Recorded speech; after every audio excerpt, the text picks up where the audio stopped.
ক্যালেন্ডারের পাতা গুনে এসেছিল বিসিবি নির্বাচন, কিন্তু সেটাকে তার নিজের গতিতে চলতে দেয়া হয়নি। নির্বাচনকে করা হয়েছিল প্রভাবিত। তৎকালীন অন্তর্বর্তী সরকারের যুব ও ক্রীড়া উপদেষ্টা আসিফ মাহমুদ সজীব ভুইয়া সেটা কখনো অস্বীকারও করেননি। তার বাইরে ক্রীড়া পরিষদের করা তদন্ত কমিটির রিপোর্টেও উঠে আসে সরকারের হস্তক্ষেপের কথা।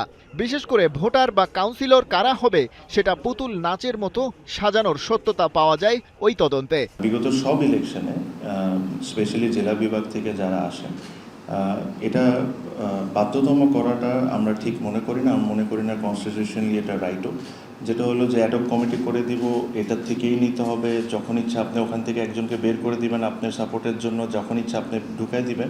এসব নিয়ে কিন্তু আমরা বিগত অনেক কিছু ইস্যু নিয়ে অনেক কিছু বলেছি। সেই কমিটির সুপারিশ অনুযায়ী বিসিবির জন্য একটি 11 সদস্যের অ্যাডহক কমিটি গঠন করে জাতীয় ক্রীড়া পরিষদ, যাদের মূল দায়িত্ব হবে একটা ফ্রি অ্যান্ড ফেয়ার ইলেকশন আয়োজন করা। তামিম ইকবাল বলছেন যে কাজ তারা করতে এসেছেন সেই নির্বাচনের প্রক্রিয়া শুরু হয়েছে, আইনি পরামর্শ নেওয়া হয়েছে এবং আরও হবে। গঠনতন্ত্র মেনে জাতীয় ক্রীড়া পরিষদের বেঁধে দেওয়ার সময়সীমার কয়েক সপ্তাহ আগেই হবে নির্বাচন। 3 তারিখে একটা বোর্ড মিটিং করে ইলেকশনের প্রসেস স্টার্ট করে দেওয়া। সো যদি ইলেকশনের প্রসেস স্টার্ট হয়ে যায়, নর্মালি 30 থেকে 35 দিনের মধ্যেই ইলেকশন হয়ে যায়। 30 থেকে 45 দিনের মধ্যে ইলেকশন হয়ে যায়। So which is at least 2-3 weeks before আমাদের ডেডলাইন। গেল বিসিবি নির্বাচনে পোস্টাল ব্যালট নিয়েই হয়েছে সমালোচনা করেছেন তামিম ইকবাল নিজেই। সেবারের ভিকটিম, এবারে নিচ্ছেন দায়িত্ব। এখন যদি একটা রুমে বসে সবাই একসাথে বসে যদি করেন, that is a questionable thing, ঠিক না? সো পোস্টাল ব্যালটের যে নিয়মে আছে, ই ভোটের যে নিয়ম আছে, ওগুলো ই ভোটের মতো থাকবে, পোস্টাল ব্যালটের মতো থাকবে।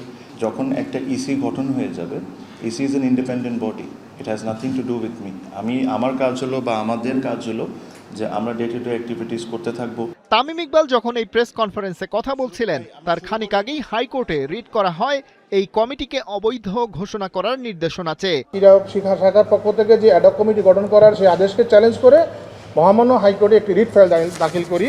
সেখানে আমরা 7 জন আইনজীবী পাবলিক ইন্টেলিজেশন ফোরামে সেই রিটটা দায়ের করি।